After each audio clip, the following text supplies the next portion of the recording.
Hey, welcome back everybody. It is now June 28th of 2022, and just a couple of days ago, we got the final episode of the Obi-Wan Kenobi TV series by Disney and Lucasfilm that really gave fans, a big conclusion to the characters of Vader, Kenobi, the Organas, as well as Leia and Luke, as well as the character of Reva, portrayed by Moses Ingram. This is Mike Zero. Make sure to subscribe if you're new to the channel for future Star Wars updates. Also, by the way guys, make sure to drop a thumbs up on this video to support the channel. I thank you all so very much for the kind support. It is greatly appreciated. Now, one thing about the Kenobi TV series is that we all know that a lot of fans have been expressing a lot of criticism over a lot of the episodes.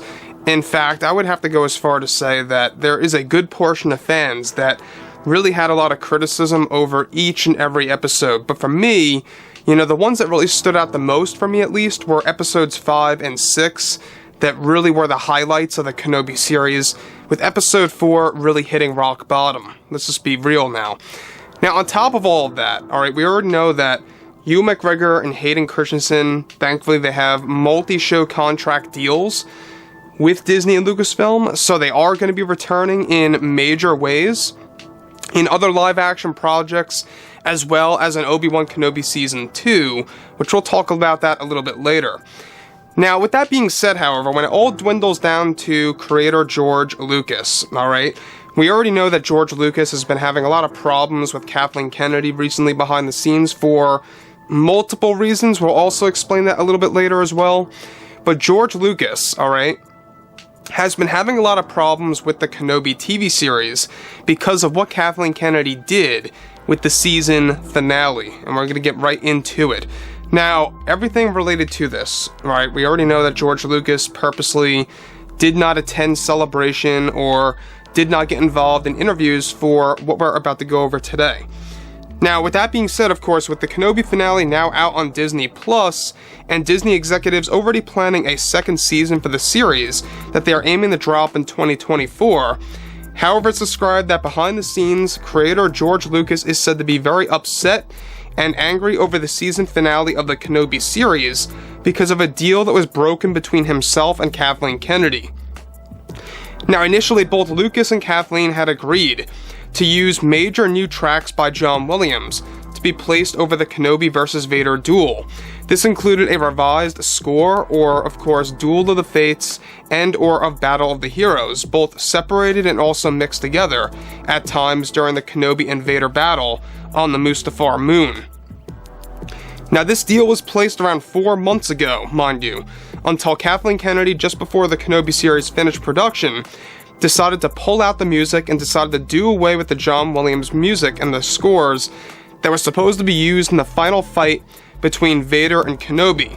This was yet another example of Kennedy backstabbing George Lucas and doing something behind his back and not keeping a promise intact to something that they made a deal on months ago. Now, this is ultimately why George Lucas refused to do any interviews about the Kenobi series on camera that he was supposed to do, and wanted nothing to do with the press and promotion of the show, and was baffled over Kathleen Kennedy over not using those themes, and using those themes to lure in fans by using the music only in the trailers and the TV spots. So that was another pointer there, is that they only use those themes for the TV spots of the Kenobi series. I never understood that. I'll never understand why they have to do something like that. It just comes off as very tacky to me when you're looking at the creators like that, right? Moving on.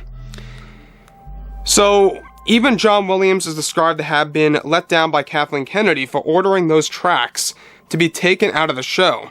The reason behind it all is that Kathleen Kennedy did not want to make the ending of the show feel too overly cinematic, and wanted to keep that TV style intact, and decided to use lower quality music for that scene on purpose. Now, this is something that angered George Lucas behind the scenes, and also why he refused to even attend Star Wars Celebration this year. Now, Lucas was supposed to go to Celebration and decided to only make a brief video call stating how he could not be there and didn't want to officially give a reason why.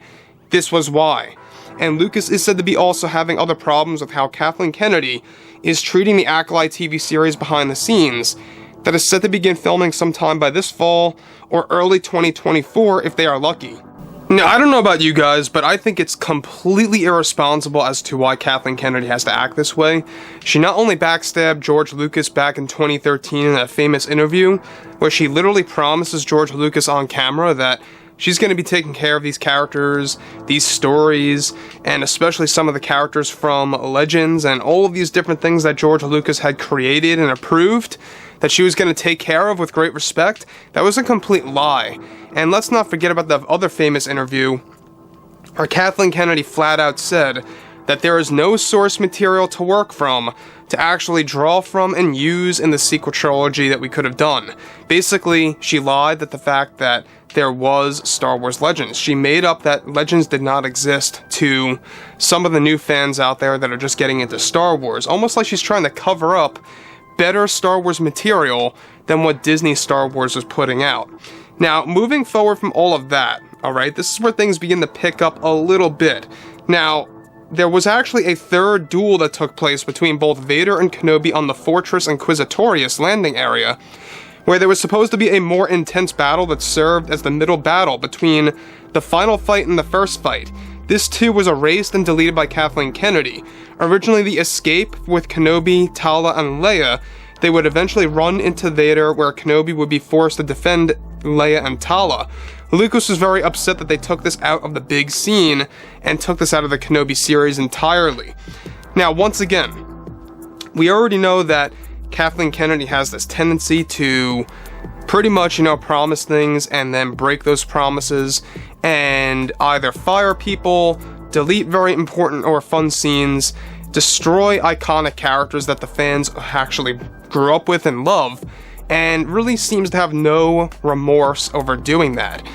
Now, once again, we have seen that she's doing this also with the Acolyte TV show. We'll get into that a little bit later, of course, but thankfully, Kathleen Kennedy only has 2 other Star Wars projects that she has full creative power over, and that is, of course, the Acolyte and Skeleton Crew.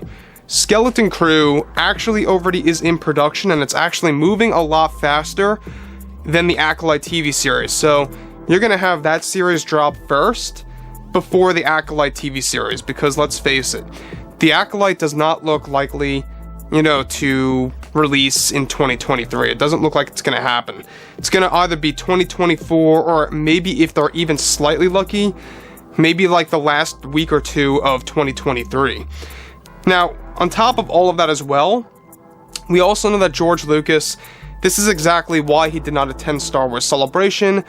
This is exactly why he did not engage in interviews on camera with both Hayden and Ewan, and how he was responsible for creating those characters. He was just so upset over what Kathleen Kennedy had done, and exactly, what she did with the music of John Williams, and deleted some of the key sequences from the Kenobi series. It just makes you feel bad for the guy. I don't know about you guys, but it does. It does for me, at least, and I'll never understand why she has to act this way. It's obviously that she has an agenda that she's just driving towards and trying to really just push into the fans, and it's never gonna work. It's never gonna work that way. Let's just be honest here. So overall, guys, drop a comment below. Let me know what you guys have to say about this below in the comments, and if you guys did enjoy the content for today, make sure to drop a thumbs up on this video to support the channel. I thank you all so very much for the kind support, and I'll catch you guys next time.